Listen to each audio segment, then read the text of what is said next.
Halo Sobat Denok Ayu semua, terima kasih karena masih setia menunggu video-video terbaru dari Denok Ayu Novel. Jangan pernah lupa ya untuk selalu subscribe, like, and comment, agar Denok semakin semangat upload videonya.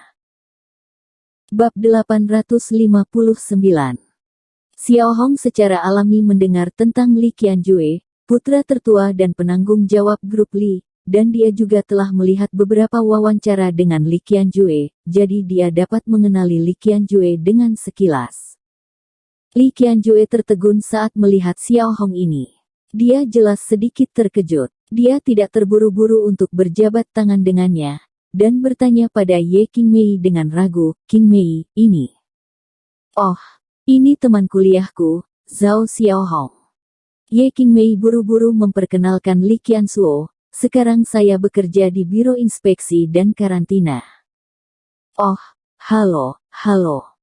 Li Qianzuo menanggapi dengan antusias ketika mendengar ini, dan menjabat tangan Zhao Xiao Hong, karena dia adalah teman sekelas Ye Qingmei, dia secara alami harus menyelamatkan muka. "Tuan Li, Anda benar-benar muda dan menjanjikan, Anda bisa memenangkan proyek sebesar itu." Zhao Xiaohong membungkuk, menggenggam tangan Li Qianjue dengan kedua tangan, dan berkata dengan penuh semangat, "Saya tidak tahu apakah saya memiliki kesempatan untuk mengikuti Presiden Li suatu hari nanti." Li Qianzuo sekali lagi terkejut ketika dia mendengar kata-kata itu, sedikit tidak jelas, jadi dia tidak menyadari apa arti kata-kata Zhao Xiaohong untuk sementara waktu. Setelah melihat ini, Ye Qingmei buru-buru berkata, "Tuan Li, teman sekelas saya ini adalah orang yang sangat cakap dan bercita-cita tinggi. Dia selalu ingin melakukan bisnis besar dan ingin pindah ke perusahaan kami. Lihatlah kekurangan orang di perusahaan kami. Kapan, bisakah kamu mempertimbangkan dia?" Dengan kata lain, mereka juga teman sekelas lamanya, dan mereka semua keluar dari Qinghai, dan Zhao Xiaohong membantu Lin Yu lagi. Jadi Ye Qingmei menjadi bantuan, dan merekomendasikannya kepada Li Qianhui.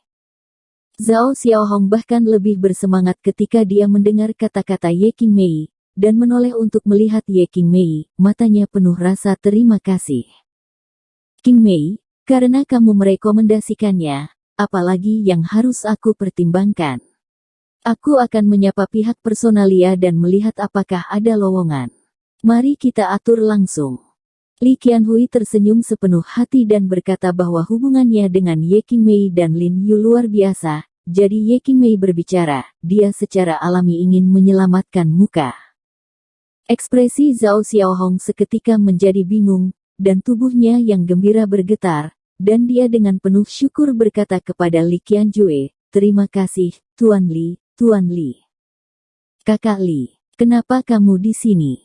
Pada saat ini, Lin Yu baru saja jatuh dari depan mobil, dan ketika dia melihat punggung Li Qianjue, dia langsung senang, dan buru-buru berteriak pada Li Qianjue, "Nak, bagaimana caramu berbicara?" Ketika Zhao Xiaohong mendengar kata-kata Lin Yu, dia berbalik dan memarahi Lin Yu, "Ini Tuan Li. Bisakah Anda menelepon Saudara Li?" Mengatakan bahwa dia sedikit senang dan melirik Li Qianhui, bertanya-tanya apakah anak sekolah dasar ini bodoh, dan dia berani menyebut seseorang seperti Li Qianhui sebagai saudara. "Bagaimana Anda berbicara?" Tetapi yang tidak pernah diharapkan Zhao Xiaohong adalah bahwa Li Qianjue di sisi yang berlawanan tiba-tiba tenggelam, dan berkata dengan dingin kepadanya, "Apakah dia seseorang yang bisa Anda ajar dengan santai?" Wajah Zhao Xiaohong tiba-tiba terkejut saat mendengar perkataan Li Qianhui. Dia menatap Li Qianhui dengan ngeri. Dia tidak bereaksi untuk beberapa saat. Dia tidak mengerti mengapa Li Qianhui akan memarahinya. Dia jelas-jelas membela Li Qianhui barusan. Keagungan. Li Qianjue mengabaikannya sama sekali, berjalan menuju Lin Yu, menendang ban sepeda, dan tersenyum pada Lin Yu, "Jiarong, aku bisa mengemudi sendiri sekarang, bisakah itu bekerja?" "Perlu, Saudara Li, untuk mengatakan yang sebenarnya, sekarang aku menjauh." Lin Yu tersenyum pada Li Qianjue, dengan sengaja meniup omong kosong.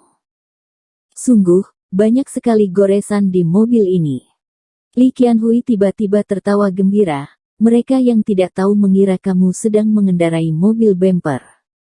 Zhao Xiaohong di samping melihat salah satu dari 3 guru besar di ibu kota, putra tertua dari kelompok Li sedang mengobrol dengan Lin Yu dengan sangat bersemangat. Dia sedikit tercengang, dan membuka mulutnya karena terkejut, dan kemudian bergegas ke Ye Qingmei untuk bertanya, "Qingmei, ini apa yang selalu harus dilakukan junior kita dengan Li?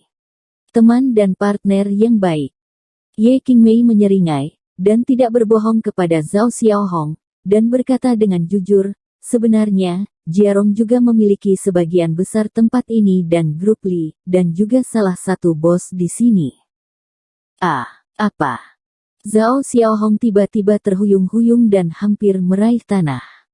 Junior ini, yang selalu dianggap sebagai pengemudi di perusahaan tertentu, ternyata adalah pemegang saham Li Group dan Li's Bioengineering Project. Jiarong, He Jiarong, Dr. Genius He Jiarong.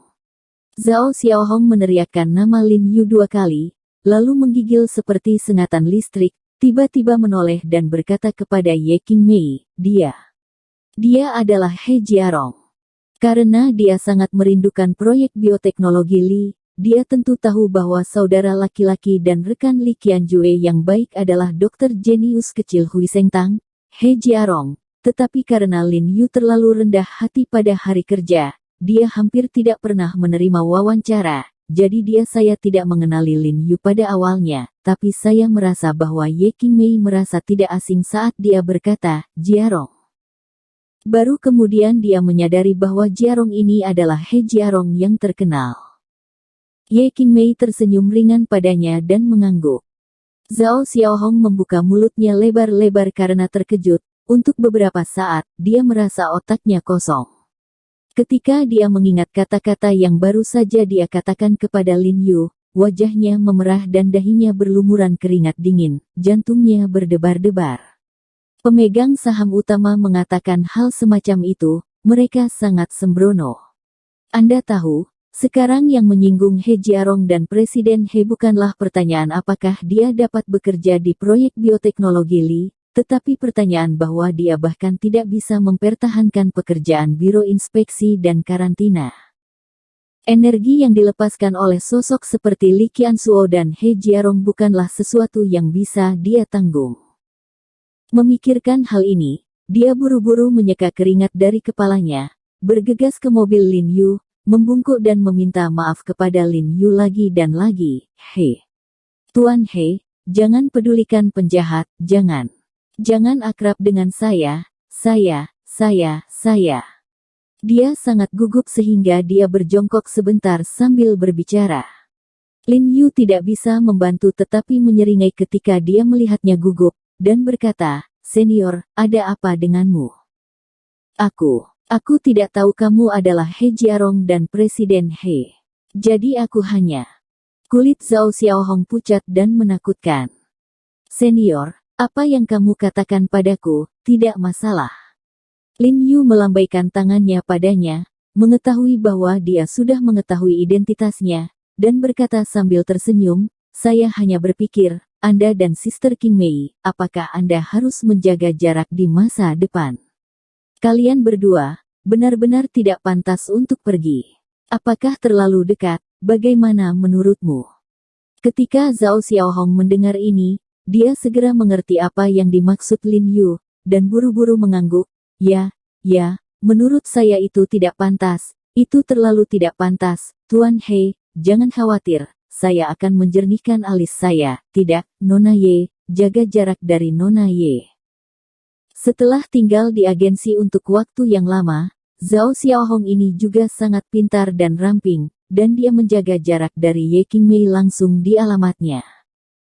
Lin Yu melihat bahwa Zhao Xiaohong melakukan ini, mengangguk sambil tersenyum, dan berkata, "Baiklah, senior, Anda adalah orang yang mendengarkan nasihat dan memiliki kemampuan yang sangat baik.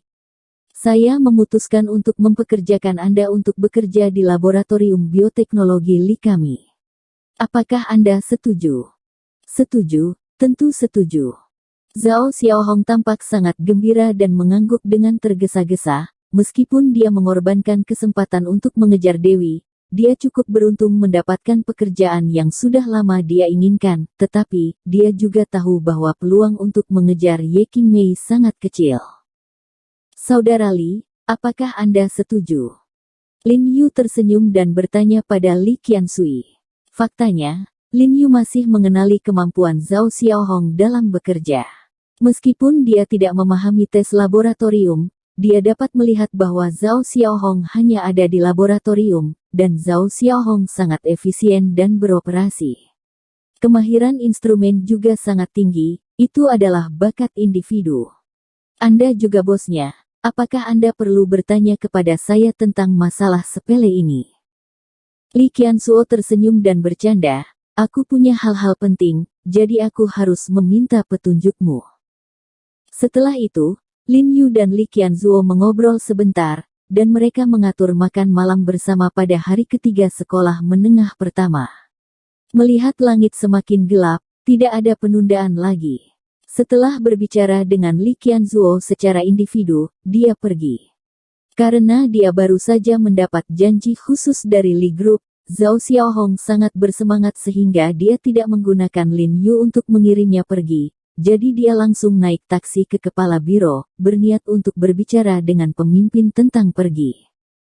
Ketika Lin Yu mengendarai mobil keluar dari gerbang pangkalan teknik biologi, dan ketika dia berbelok di jalan di sebelahnya, cahaya matanya tiba-tiba memperhatikan di bayangan jalan kecil di sebelahnya, sepertinya ada bayangan gelap yang berdiri. Lin Yu buru-buru melirik ke arah persimpangan kecil melalui kaca spion, dan menemukan bahwa memang ada sosok gelap hitam berdiri di dinding persimpangan. Meskipun langit sudah gelap saat ini, Lin Yu masih dapat dengan jelas melihat sosok gelap di bayangan persimpangan. Dia menghadap ke arah Lin Yu pergi, dan dia tampak mengenakan jubah hitam, berdiri. Tidak bergerak dalam bayangan. Lin Yu mengerutkan kening dan melihat ke kaca spion, mencoba mengidentifikasi bayangan hitam. Saya tidak tahu mengapa orang ini berdiri di sini. Saat dia berbalik di persimpangan depan, bayangan hitam itu tiba-tiba berbalik perlahan. Ketika dia keluar dari tubuhnya, dia melihat wajahnya terbungkus topeng minyak hitam dan putih, dua lubang hitam di mata topeng itu tampak seperti jurang maut. Bayangan iblis. Lin Yu tiba-tiba gemetar saat melihat ini, dan menginjak rem.